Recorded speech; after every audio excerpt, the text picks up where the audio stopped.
इस्लाम के अंदर बर्थडे हराम क्यों है? अब देखो, सबसे पहली चीज ये है कि हर एक जो रस्म होती है उसकी कोई ना कोई हिस्ट्री जरूर होती है।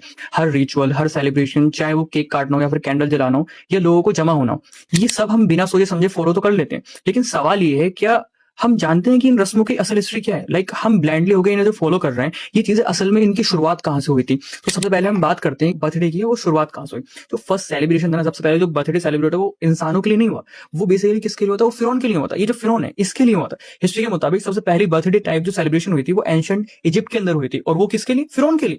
उनके पैदा होने के दिन पर नहीं, वो उस दिन जिस दिन वो पैदा हुआ था उस दिन नहीं, बल्कि उस दिन जब उसकी ताज पोशी थी।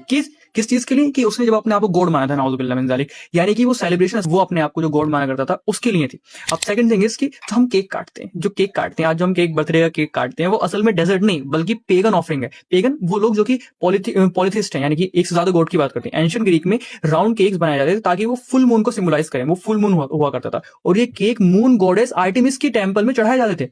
वो लोग अपना रिलीजियस काम कर रहे हैं। आपको पता है, अर्ली क्रिश्चियन स्कॉलर जो थे उन लोगों ने भी बर्थडे को बनाने के लिए मना करा था। यहां तक कि सैटानिक बाइबल के अंदर लिखा हुआ है कि सबसे बड़ी जो हॉलिडे है इंसान का अपना बर्थडे होता है।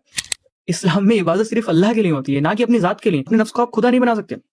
आप किस इमिटेट कर रहे हो? आप जब हम बर्थडे सेलिब्रेट कर रहे होंगे तो हम असल में फिरौन, पेगन ग्रीक्स और सेल्फ सेंटर्ड आइडियोलॉजीज की इमिटेशन कर रहे होते हैं। और नबी करीम सल्लल्लाहु अलैहि वसल्लम ने क्या फरमाया था? इंसान उसी के साथ होगा जिससे वो मोहब्बत करता है। नबी करीम सल्लल्लाहु अलैहि वसल्लम ने फरमाया, मन तशब्बह बिकौमिन फहुवा मिनहुम। जो कोई भी किसी दूसरे कौम की नकल करता है वो उन्हीं में से हो जाता है। तो अब आप ये से देखिए कि बर्थडे जो कि नॉन इस्लामिक ट्रेडिशन है, वहां पर लोग अपने गॉड्स को चढ़ावा चढ़ा रहे हैं केक के रूप में। आप वही चीज जब इख्तियार करते हैं तो आप क्या कर रहे होते हैं? वो आप उनके शिर्क, जो वो शिर्क की हरकतें कर रहे होते हैं, उनमें उनका साथ दे रहे होते हैं। अब देखिए, इससे उम्मत के ऊपर क्या इम्पैक्ट पड़ रहा है। हर एक वो हराम काम जो कि नबी करीम सल्लल्लाहु अलैहि वसल्लम ने रोका था, वो आज इन बर्थडेज की वजह से नॉर्मल हो चुका है। म्यूजिक वो आज के टाइम पे नॉर्मल हो चुका है। कैसे? बर्थडे स्टोरीज लगाएंगे एक दूसरे को विश करते हुए, और वहां पर गाना जरूर लगेगा।